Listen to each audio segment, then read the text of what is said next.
Awa so asili ubenani apombe ya. So mapoma apombe. Bonsoir. Yo, la fama. Manya blono ko nyonko poma la manya blono nyonko jijo agbono ma. La kanto no na kwaro ha. Fo ko nyonko na kulanchi na ma gbe abodo no ma. Papa le. Majo kuchibana ni. Echi, ora sing. Moto, into ko gebe. Maso ko na kuchire beno sia.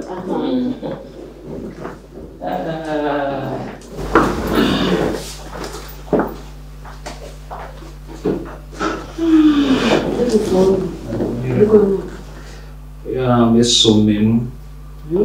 Somenu. Ya na ya. Na mbele. Ila. Kwa nini tarasio? Dokoro. Bon. Kokona muina mozi. Mene ula. Wangaona. Ndoto pe kankan o.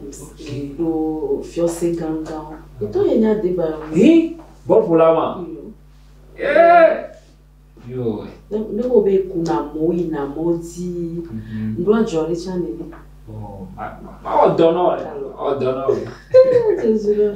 Done si alinha mkukwa. Chora fica. Job. Abang kalau. Magbang mano fialo. Abang kalau. Lagi tak bela shua. Oh.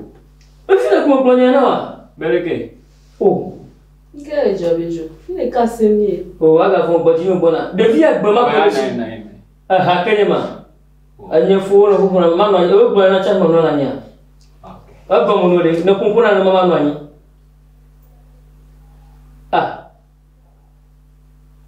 Deka mana plonyo be ko troda nyonga asidana ado mekeno mongo koma. Asonko kamera le gare. Amuna kwa sama kama lo ashina kwa sama ka. Oh.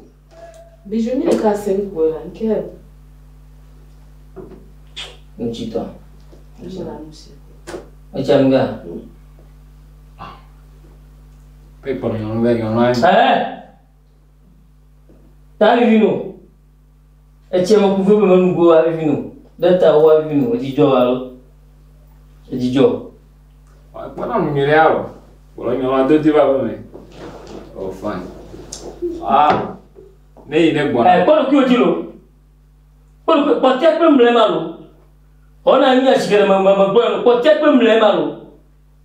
Kwa tekpe mlema. Chuo bejini pa mwe wa prema ka. Manyora ka kandura bari na koda. Wama tuna gwa. Obere. Ama nya ko tuna gwa. Obere. L'autrement, mon popo na popo. Oh. On parle tu parles, on t'amène au cas tu pleures. Enwe na o ichime yawe. Enwe wana mone. Obe achusi wa manu dada oyone. Ese achusi wa manu. Anya mano na ndo afile fo ba kwa ma na pai. Anya mano na afile fo ba kwa ni mano na ndo nya tia ba madro nya bol. Avant mo iplolo. Bejo. Aka mano le. Na boko tiele.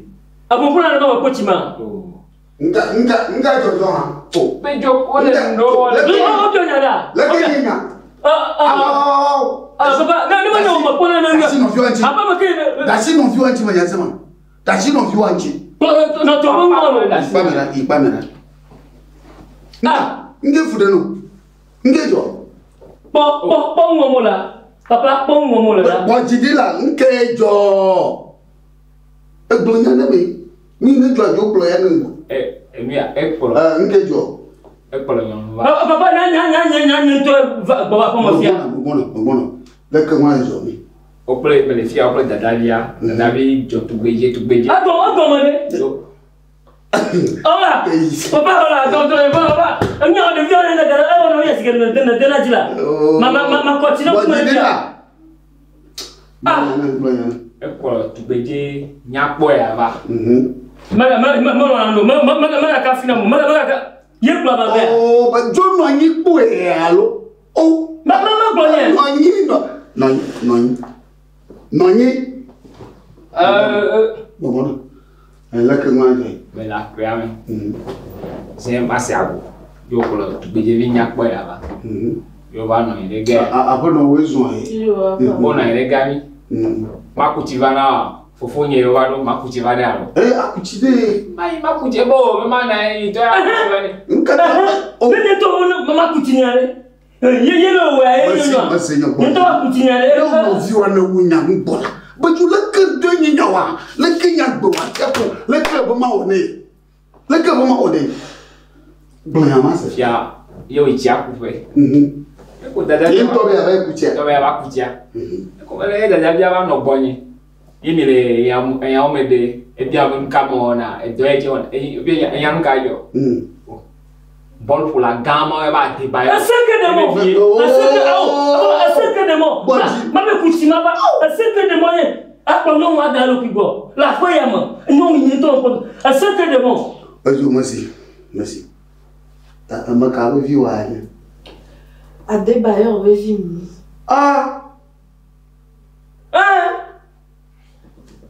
Le ye o le pate aba yo. Apa yo la. Le ke to nyinya. Apa yo la. Wa. Awolo. Aba gona. Awo. Na bunyi to ba. Apa yo kala da. Suka dina varo. Oh, papa le ku e bejoa. E ona to le mi agbo. Tu e ba tutu na no le mi agbo.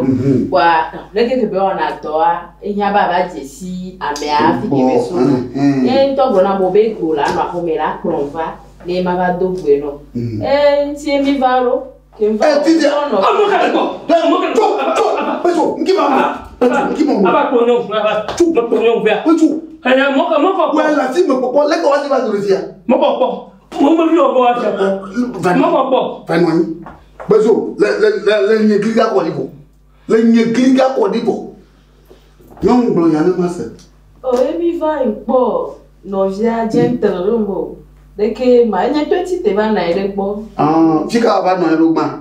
O fun be na. Fi ne ba no ero. Do you eh? Aye. Ye wa ko nya ka habi. No fi wa yo nyon wa nya ka bia ya. To ko ba mo ko mo de yo. Nyo na ba no te ko. Nyo na no te ko. No, Suzuka je ba no ere fi e no ma se e ma. Oh, no ja ni pe George no mo. Apon yo no ma, apon yo via no ma. Aba apon yo via no ma. Papa apon yo via no. Apon yo kaka. Apon yo kaka, apon yo no via kwa. Apon yo no via kwa. Wala ni no, wa tagbo de kemala su. Akpla mo va pa mo, amade ajeshi aho mo wa. Egbele bi adia. De egbele bi adia. Ni mo plan wo mi le. Te nyom gbagbe ya. Gato ma beji. Ka de jibu nyom na jua. Ore matonya.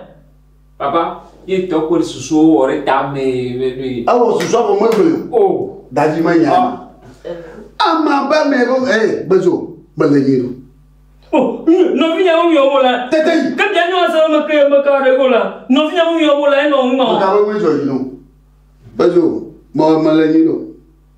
Malenyido. Abala pa o nya nye ko no ya ve do ko mi ama no ni ko mi ama lo. Ma ko ru si pa ju ko mi pa ju lo. Ya ma to ko e ti yo ga to mo bia. Tagbo la siwa. Alenyira. Gato be di gbegbe be ne ju apenye ma. Ta bi anya nyon wa ju a. No, ko mi ga te. Ele te ma ko no we. Ri aka bana. Mo ni sa de ko mi ko.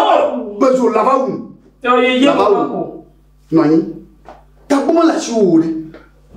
Awo gamaje yo ya tagbo ne ko no vide. La mo ni no su. Alo yo takpa e ma ko. Be ya ba da mato. Ge yo lawo wa na ya. Papa, no na tramadol la. No na. Ko ki yo lawo wa mu ya we. Anya. Ai mele se si lo re eje do. Anya. Ale bo wa klo ikonji.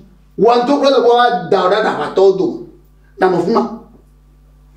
Nyom gbagbe ye na gbogbo apa ma na igbo mo le na ma. O so cha gbaro amawula anya. Amawula alo da bezo ebi agbagbe do mo na. Papa ga do mo ya gbele no la. Me ga do me agbe mo le na ma bezo. Ya antu ga nyo ma ye antu ga ji ga to bia. Ma tu ga aklo ga to bi ba pa ma. Mele yiro. Mele sisi lo tagbo de ke mele sho. Dans bateau, pas dans bateau. Il y a Cameroun pour dans le Dakar. Le wagon. Tout, là, tout. Il a dit non, vous pouvez. Il a dit gâteau, vous pouvez. Ah. Papa, il a dit gâteau, vous. Là, qu'il y a. Bon, non. De son ancien. Après, il m'a dit. Wa bolo ne de va ke vo ha e jo jire nya ne da ya be fo nwa ba ha e jo jire nya sia yo o ko tu mo to ai wo o ko tu mo to a ku da fuma mi ku nya fuma ezi yo baba bala se siro butabe aba ma di de yira kabli ngadi ya kam ho da ka da ala tu ba pe ba boy Gado Bajangona. Anya. Babu nyento. Bazo babu dans le Dakar. Babu ya kam babu. Fada babu. Kabli. O mini comment. Tout. Bazo be a mu do bana. Kai, boru fo quoi? Papa. Où ils sont? Maju. Oh, Adjo. Gomai Matrova. Non.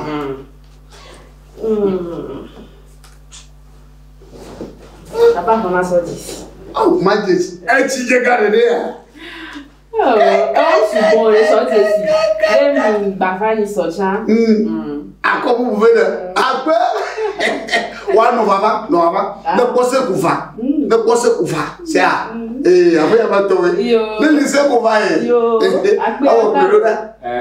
Oh, na ko da bato vi ma. Ba yi melo. E cho afi ma gbo.